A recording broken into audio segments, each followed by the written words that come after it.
오늘 주일 예배는 사람의 말에 귀 기울이지 말고 하나님 말씀에 귀 기울이라. 사람의 말에 귀 기울이지 말고 하나님 말씀에 귀 기울이라. 그래야 살 수 있다는 것입니다. 이런 제목으로 은혜를 나누고자 합니다. 방금 우리가 읽은 본문 말씀은 남유다왕 아하스가 겪었던 국가적 위기를 소개해 주고 있거든요. 즉 아하스가 남유다왕이었을 때 북쪽에 위치한 아람과 북이스라엘이 서로 동맹을 맺었다는 것입니다. 그러니까 아람과 북이스라엘이 연합군을 만들어서 유다를 치려했던 것이죠. 그래서 이 소식을 전해 들은 아하스 왕과 유다 백성들이 큰 두려움에 사로잡혀서 어찌할 바를 몰라하고 있었다는 것입니다. 바로 이러한 때에 하나님께서 이사야 선지자를 아하스 왕에게 보내어서 그를 위로해 주었다는 것이죠. 어떤 내용으로 위로를 해 주었느냐? 아람과 북이스라엘이 동맹을 맺고 연합군을 만들어서 유다를 침공하겠지만 결국 이 악한 계획이 수포로 돌아갈 것이다. 성공하지 못할 것이다. 미수에 그칠 것이다. 이런 내용으로 위로해 주었다는 것입니다. 이것이 본문의 대략적인 스토리죠. 방금 우리가 읽은 본문 말씀은 한 나라의 최고 지도자였던 아하스 왕과 유다 백성들이 당시 얼마나 힘들었는지를 잘 보여주고 있습니다. 2절에 보면 이런 말씀이 나오죠. 어떤 사람이 다윗의 집에 일러 이르되 아람이 에브라임과 동맹하였다 하였으므로 왕의 마음과 백성의 마음이 숲이 바람에 흔들린 같이 흔들렸더라. 그러니까 북이스라엘과 아람이 동맹을 했다. 연합군을 만들었다. 이에 연합군을 만들어서 유다를 치려 한다. 공격하려 한다. 이 소식을 전해 들은 아하스 왕과 백성들이 마치 숲이 바람에 흔들리는 것처럼 마음이 급격하게 흔들렸다는 것입니다. 마음이 떨렸다는 것이죠. 여러분, 이런 반응 충분히 이해가 가죠. 그러니까 만약 우리나라 주변에 있는 강대국들이 서로 동맹을 맺고 연합군을 만들어서 쳐들어온다. 우리나라를 침공한다. 그리고 이 소식을 전해 들었다면 대통령을 비롯하여 우리들 마음 역시, 국민들 마음 역시 숲이 바람에 흔들리는 것처럼 급격히 흔들렸겠죠. 떨렸을 것입니다. 그래서 당시 두려움에 사로잡혀 있었던 아하스 왕에게 하나님께서 이사야 선지자를 보내주셨던 것입니다. 이 아하스를 만난 이사야 선지자가 다음과 같이 말씀을 하셨죠. 너는 삼가며 조용하라. 레신과 아람과 르말리아의 아들이 심히 노할지라도 이들은 연기나는 두 부직갱이 그루터기에 불과하니 두려워 말며 낙심하지 말라. 이에 좀 더 구체적으로 여러분, 이사야 선지자를 통해서 유다왕 아하스 왕에게 전해진 하나님의 말씀은 대략 4가지 정도로 요약이 되거든요. 우선 이사야 선지자가 아하스 왕에게 무엇이라고 말씀을 하셨죠? 삼가라, 조용하라 그러셨습니다. 삼가라는 말은 두려움에 쫓긴 나머지 충동적인 행동을 하지 말라는 것입니다. 또 조용하라는 말은 너는 하나님을 믿는 믿음으로, 하나님을 의지하는 믿음으로, 하나님을 붙드는 믿음으로 안정된 마음을 유지하라는 것이죠. 또 이사야 선지자가 아하스 왕에게 무엇이라고 말씀을 하셨죠? 르신과 아람과 르말라야의 아들이 심히 노할지라도 이들은 연기나는 두 부직갱이 그루터기에 불과하니라. 그러니까 아람과 북이스라엘은 부직갱이에 불과하다는 것입니다. 여러분, 부직갱이를 아십니까? 도시에서는 잘 볼 수가 없지요. 하지만 시골에 가면 요즘에도 간간히 볼 수가 있습니다. 옛날 집들은 거의 대부분 부엌에 불을 때는 아궁이가 있었거든요. 그런데 이 아궁이에 땔감을 밀어 넣으면서 불을 뗄 때에 반드시 필요한 것이 있었습니다. 그것이 무엇이냐? 부직갱이라는 것이죠. 그러니까 부직갱이가 뭐냐 하면 아궁이 속에 있는 불이 잘 타도록 아궁이 안으로, 아궁이 깊숙이 연실 땔감을 밀어 넣어주는 나무 막대기를 말하는 것입니다. 그런데 이 부직갱이는 결정적인 약점이 있죠. 그것은 부직갱이가 불타고 있는 땔감과 자주 접촉을 하다 보니까 부직갱이 끝도 조금씩 타들어가면서 결국은 시커멓게 되고 잘 부러진다는 것입니다. 그러니까 하나님의 말씀인즉슨 아람과 북이스라엘이 동맹을 맺었다 할지라도 또 연합군을 만들어서 유다를 침공한다 할지라도 이는 연기나는 부직갱이에 불과하다는 것이죠. 아무것도 아니라는 것입니다. 헛수합이라는 것입니다. 그러므로 아하스야, 마음 졸이지 말라는 것이죠. 이어 세 번째로 이사야 선지자가 아하스 왕에게 무엇이라고 말씀을 하셨는가? 두려워 말며 낙심하지 말라 그러셨거든요. 그러면 하나님께서 이사야 선지자를 통해서 왜 이런 말씀을 하셨는가? 아하스 왕이 이미 두려워하고 있었다, 낙심하고 있었다는 것입니다. 여러분, 두려움, 낙심이라고 하는 것은 그 어떤 것도 의지할 대상이 없을 때 나타나는 심리 상태를 말하는 것이거든요. 쉽게 말해 두려움이라고 하는 것은, 낙심이라고 하는 것은 불신앙의 상태를 말하는 것입니다. 그런데 문제는 두려움이 마음 가운데 가득하면 성령이 역사하실 수 없다는 것이죠. 즉 하나님이 은혜를 베풀어 주고 싶어도 베풀어 주실 수가 없다는 것입니다. 그래서 하나님께서는 이사야 선지자를 통해서 아하스야 두려워하지 말라, 아하스야 낙심하지 말라 그러셨던 것이죠. 이어 네 번째로 이사야 선지자가 아하스 왕에게 무엇이라고 말씀을 하셨지요? 만일 너희가 굳게 믿지 아니하면 너희는 굳게 서지 못하리라. 여러분, 굳게 믿지 아니하면 굳게 서지 못하리라, 이 말씀을 뒤집으면 어떻게 되는 것이죠? 굳게 믿어야 굳게 설 수 있다는 것입니다. 그렇습니다. 활주로가 있어야 비행기가 이 착륙을 할 수가 있고, 레일이 있어야 기차가 달릴 수 있는 것처럼 믿음이 있어야 하나님께서 역사하실 수 있다는 것이죠. 믿을 때에 역사가 일어난다는 것입니다. 믿을 때에 놀라운 일이 일어난다는 것입니다. 그러므로 이 시간 굳게 믿으셔서 굳게 서시기를 예수님 이름으로 진심으로 축원을 드립니다.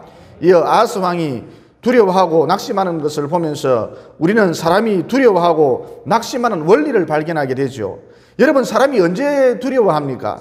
사람이 언제 낙심을 합니까? 언제 낙담합니까? 2절에 보면 이런 말씀이 나오죠. 어떤 사람이 다윗의 집에 알려 이르되 아람이 에브라임과 동맹하였다 하였으므로 왕의 마음과 그의 백성의 마음이 숲이 바람에 흔들림같이 흔들렸더라. 그러니까 무슨 얘기예요?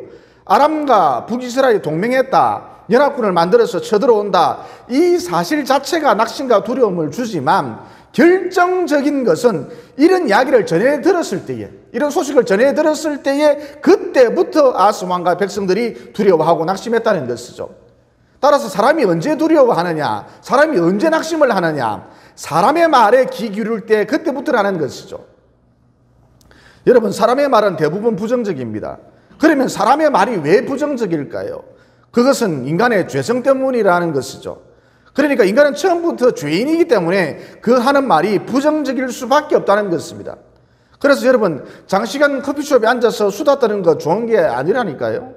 그러니까 오랜 시간 한자리에 앉아서 이런저런 이야기를 나누었는데 집에 갈 때 보면, 집으로 돌아갈 때 보면 왠지 모르게 마음이 허하다는 것입니다. 공허하다는 것이죠. 섭섭하다는 것입니다. 그러면 그 이유가 무엇인가? 방금 전 말씀드렸습니다만 인간의 죄성으로 인해 이야기 속에 부정적인 것들이 가득하기 때문입니다. 그래서 오랜 기간 이야기를 나누었음에도 불구하고, 오랜 시간 이야기를 나누었음에도 불구하고 마음이 허하다는 것이죠. 마음이 공허하다는 것이죠. 또 마음이 허하니까 다음에 만나서 또 이야기하자 그럽니다. 이야기하면 충만해 주는 줄 알고. 그러나 그 다음에 또 만나서 이야기해봐도 별 수 없다는 것입니다. 여전히 내 마음은 허하다는 것입니다. 어쨌든 사람의 말에 귀 기울일 때 그때부터 낙심과 두려움이 엄습을 하는데, 이를 극복하려면 어떻게 하면 될까요? 더 나아가서 용기와 희망을 얻으려면 어떻게 하면 될까요? 허무에서 충만으로 나아가려면 어떻게 하면 될까요? 결론부터 말하자면, 핵심부터 말하자면 하나님 말씀에 귀 기울여야 한다는 것입니다. 즉 하나님 말씀에 귀 기울일 때에 용기를 얻을 수가 있습니다. 하나님 말씀에 귀 기울일 때 희망이 생긴다는 것이죠. 하나님 말씀에 귀 기울일 때 공허한 내 마음 비로소 충만해지기 시작한다는 것입니다. 그래서 7절에 보면 이런 말씀이 나오죠. 주 여호와의 말씀이니라 그 일은 서지 못하며 이루어지지 못하리라. 다시 말해서 하나님의 말씀인즉슨 아람왕과 북이스라엘이 꾀를 내어서 서로 동맹을 맺고 연합군을 만들어서 유다를 치겠다고 호언장담하고 있지만 그 일은 이루어지지 않는다는 것입니다. 여러분, 이와 같이 하나님 말씀을 귀 기울여 드리면, 하나님 말씀을 드리면 용기가 생깁니다. 하나님 말씀을 드리면 희망을 꿈꿀 수 있다는 것이죠. 하나님 말씀을 드리면 허한 내 마음, 휑한 내 마음, 공허한 내 마음 충만해지기 시작한다는 것입니다. 그리고 하나님 말씀인데 요한계시록 21장 6절에 보면 이런 말씀이 나오죠. 나는 알파와 오메가요 처음과 마지막이라. 그러니까 하나님이 역사를 이끌어 가신다는 것입니다. 역사의 주관자는 내가 아니라는 거예요. 역사의 주관자는 인간이 아니라는 거예요. 역사의 주관자는 하나님이라는 것입니다. 또 하나님의 말씀인데 에레미야 33장 3절에 보면 이런 말씀이 나오죠. 여러분이 잘 알고 있는 말씀입니다. 너는 내게 부르짖으라. 내가 너에게 응답을 하겠고 너가 알지 못하는 크고 은밀한 일을 너에게 보이리라. 무슨 말씀이십니까? 일의 시작도 하나님이 다 알고 계시고, 일의 과정도 하나님이 다 알고 계시고, 일의 결말도 하나님이 다 알고 계신다는 것입니다. 그래서 하나님께서 남유다의 아하스 왕을 보고 너는 두려워하지 말라, 낙심하지 말라 그러셨던 것이죠. 여러분, 이 말씀은 비단 하나님이 아하스 왕에게만 주신 말씀이 아닙니다. 코로나 바이러스가 창궐하고 경제 위기가 닥쳐오고 또 모든 것이 불확실하고 이런 혼돈의 시대를 살아가는, 종말의 시대를 살아가는 우리 성도들에게 주신 말씀이기도 하지요. 그러므로 결론이 무엇이냐, 핵심이 무엇이냐, 요가 무엇이냐, 사람의 말에 귀 기울이지 말라. 하나님 말씀에 귀 기울이라. 그래야 산다는 것입니다. 이 설교를 준비하면서 네덜란드 기독교인 코리 여사에 관한 이야기를 읽었습니다. 그녀는 세계 2차 대전 때에, 그러니까 나치 독일이 유대인을 잡아 죽이던 그때에 유대인을 가정집에 숨겨주었다는 이유로 이 제목으로 온 가족이 체포되어서, 코리의 온 가족이 체포되어서 나치 수용소에 갇히게 되었답니다. 당시 코리의 나이는 50이었죠. 이 얼마나 나치의 감옥이 고통스러웠던지 극악무도했던지 감옥에서 언니와 아버지가 먼저 죽었답니다. 이후 코리는 몇 군데의 나치 수용소를 옮겨 다니면서 배고픔과 추위로 이루 말려다할 수 없는 고통을 겪었다죠. 그러던 중 어느 날 코리는 무려 40일 동안이나 독방에 갇히는 신세가 되었답니다. 나치 수용소에 갇힌 사람들은 독방을 가장 무서워했습니다. 왜냐하면 독방에 갇힌 사람들은 대부분 폐쇄 공포증으로 죽거나 아니면 정신병자가 되어서 나왔기 때문인 것이죠. 여러분, 당시 독방이라고 하는 것은 겨우 쭈그려 앉아 있을 정도의 성냥갑 같은 매우 협소한 공간이었거든요. 어쨌든 독방에 갇힌 코리 여사는 한 며칠 동안은 그런 대로 잘 버텼습니다. 하지만 곧 한계에 직면하게 되었죠. 급기야 믿음도 바닥이 났습니다. 코리 여사는 죽는 게 소원이었죠. 그래서 그녀는 다음과 같이 기도를 했습니다. 하나님, 더 이상 버틸 수가 없습니다. 견딜 수가 없습니다. 믿음도 사라져버렸습니다. 제발 저를 데려가 주십시오. 이 코리 여사가 이런 기도를 마친 다음에 눈을 살포시 떴는데 개미 한 마리가 재빠르게 기어가더랍니다. 그 개미는 바닥에 물기를 요리조리 피해가더니 곧장 벽틈 속으로 쏙 들어가 버렸죠. 바로 그때 그 순간 그 찰나에 하나님의 음성이 코리 여사에게 들려왔답니다. 코리야, 너는 지금 피할 곳이 없다고 생각을 하지만 내가 바로 너의 피난처란다. 이제 나를 향해서 오너라. 내가 너를 안아주리라, 품어주리라. 이런 하나님의 음성을 듣는 순간 코리 여사의 마음 가운데 형언할 수 없는, 설명할 수 없는 신비죠. 형언할 수 없는, 선병할 수 없는 하나님의 사랑이 충만하게 임재하더라는 것이죠. 그래서 코리 여사는 용기를 내어서 다음과 같이 또 기도를 했답니다. 하나님, 저 개미가 벽틈으로 피난한 것처럼 저도 하나님의 품으로 피난하오니 저를 붙잡아 주시옵소서. 이후 코리 여사에게 놀라운 변화가 일어났습니다. 그녀는 이렇게 말을 했지요. 고통이 사라진 것은 아니었습니다. 고통은 지속되었죠. 고통은 계속되었죠. 하지만 달라진 것이 있습니다. 그것은 놀라운 하나님의 사랑이 내 마음을 점령해버렸다는 사실이지요. 그래서 얼마든지 이 고통의 순간을 버텨낼 수 있었습니다. 견딜 수 있었습니다. 간수들은 코리 여사가 독방에 갇혀 있었기 때문에 정신이 이상해질 것이라고, 미친 여자가 될 것이라고 생각을 했었답니다. 하지만 40일이 지난 후 코리 여사가 온전한 모습을 하고 나오는 것을 보고 깜짝 놀랐던 것이죠. 심지어 코리 여사의 얼굴을 보니까 알 수 없는 광채가 나거든요.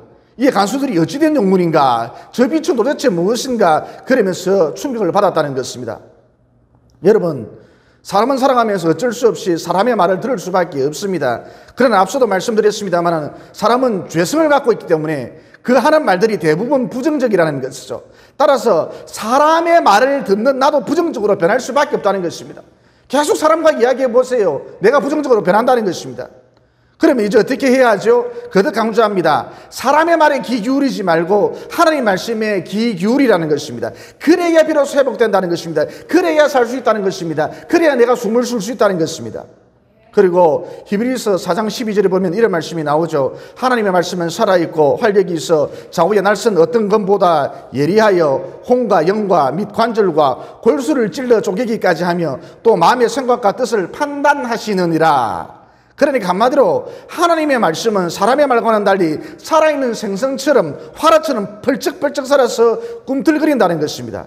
즉 하나님의 말씀은 그냥 단순한 말씀이 아니라 그 말씀 속에 생기가 가득하다는 것입니다. 그 말씀 속에 생명이 철철 넘쳐 흐른다는 것이죠. 그래서 어느 누구를 막론하고 하나님 말씀을 가까이 하기만 하면 생기가 충만해진다, 하나님 말씀을 가까이 하기만 하면 생명이 충만해진다, 살아나게 되어 있다는 것입니다. 그러므로 반복되는 말씀입니다만 사람의 말에 귀 기울이지 말라, 하나님 말씀에 귀를 기울이라는 것입니다. 그러면 산다는 것입니다. 그리고 사람에게는 의식세계와 무의식세계가 있다 그러지 않습니까? 의식세계란 여러분이 잘 아시다시피 자기 생각, 자기 마음을 말하는 것이고, 무의식세계라고 하는 것은 영의 영역을 말하는 것입니다. 그런데 인간의 삶에 영향을 미치는 것은 무의식세계가 99%, 의식세계가 1%라 그러잖아요. 그러니까 무의식세계가 인간의 삶에 절대적으로 영향을 미친다는 것입니다. 그래서 변화된 삶을 살고 싶다면 무의식 세계를 잘 다루어야 한다는 것이죠. 하지만 대부분의 사람들은 어떻게 살아갑니까? 의식 곧 자기 마음, 자기 생각이 전부인 줄 알고 자기 에너지를 자기 생각, 자기 마음 다스리는 데 집중한다는 것입니다. 예를 들어서 내가 행복해야 돼. 그래야 내 주변도 행복하게 만들 수가 있어. 내가 행복해야 돼. 그래야 신랑도 행복하게 만들 수가 있어. 내가 먼저 행복해야 돼. 그래야 아내도 행복하게 만들어줄 수가 있어. 내가 행복해야 돼. 그래야 자식도 행복하게 만들어줄 수 있어. 내 행복이 먼저야. 그러면서 자기 에너지를 자기 생각, 자기 마음 다스리는데 다 소진해 버린다는 것이죠. 여러분, 이게 맞는 얘기입니까? 얼핏 들으면 맞는 말 같기도 하죠. 내 행복이 먼저인 것 같기도 하죠. 그러나 방금 전 말씀드렸습니다만 자기 생각, 자기 마음, 곧 의식이란 내 삶의 1% 정도밖에 영향을 미치지 못한다니까요. 그러니까 자기 생각, 자기 마음, 이게 굉장한 것 같지만, 대단한 것 같지만 실제로는 아무것도 아니라는 것입니다. 그래서 결국 무의식 세계를 잘 다루어야 하는데, 곧 우리 영을 건강하게 만들어야 하는데, 우리의 영을 건강하게 만들려면 어떻게 해야 하는가? 한마디로 하나님 말씀을 가까이 해야 한다는 것입니다. 다시 말해 마태복음 4장에 보면 사람이 떡으로만 살 것이 아니요 하나님의 입으로 나오는 모든 말씀으로 살 것이라 그러셨죠. 이게 무슨 말이냐? 사람의 영이 건강해야 한다. 곧 내 무의식 세계가 건강해야 한다는 것입니다. 그러면 무의식 세계가 건강해지려면 어떻게 해야 하느냐? 하나님 말씀만이 내 무의식 세계를 건강하게 만들어 줄 수 있다는 것이죠. 어쨌든 말씀을 가까이 할 때에 나는 잘 모르겠지만, 때로는 성경책을 읽어도 도대체 무슨 말인지 잘 모르겠지만, 내 의식은 잘 모르겠지만 내 무의식 세계가, 내 영이 점점 더 건강해진다는 것이죠. 그래서 결국 어떻게 됩니까? 비로소 변화된 삶을 살 수 있다는 것입니다.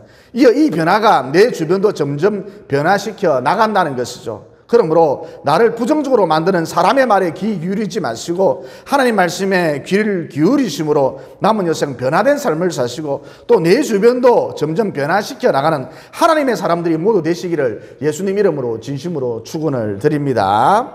덧붙여 이런 여집사님이 있었습니다.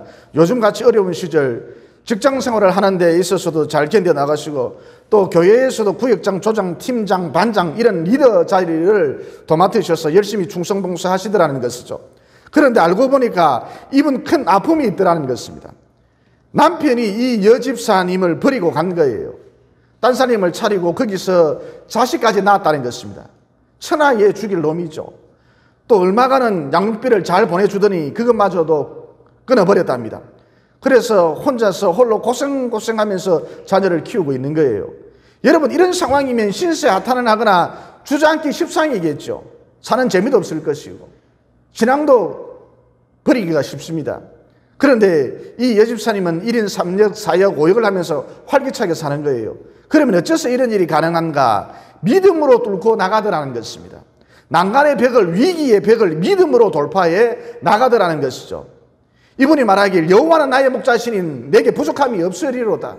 그러니까 여호와가 나의 목자가 되시기 때문에 내게 딱 어울리는, 내게 안숙맞춤인, 내게 최적화된 가장 좋은 길로 나를 이끌어 가신다. 이런 믿음이 있더라는 것이죠. 또 이분이 말하길 하나님을 사랑하는 자, 곧 그 뜻대로 부르심을 입은 자들에게는 모든 것이 합력하여 선을 이루느니라. 그러니까 어느 날 내가 하나님을 사랑하고 있으면, 묵묵히 진득하니 하나님을 사랑하고 있으면 남편이 나를 버리고 간 것도, 남편이 딴 살림을 차린 것도 결국은 나에게 선한 일이 될 것이다. 이런 믿음이 있더라는 것입니다. 그런데 여러분, 이런 믿음을 가지려면 우선 필요한 것이 무엇입니까? 하나님 말씀이라는 것이죠. 그러니까 하나님 말씀에 귀를 기울일 때에 온갖 난간의 벽을, 온갖 위기의 벽을 뚫고 나갈 수 있는, 돌파할 수 있는 믿음이라는 영적 능력이 생긴다는 것입니다. 그러므로 그 어떤 위기, 그 어떤 난관 앞에서도 좌절하지 마시고 하나님 말씀을 귀 기울이심으로, 하나님 말씀을 늘 가까이 하심으로 뚫고 나가는, 돌파하는 영적 능력자들이 모두 되셔서 마침내 최종 승리의 주인공들이 다 되시기를 예수님 이름으로 진심으로 축원을 드립니다. 기도드리겠습니다.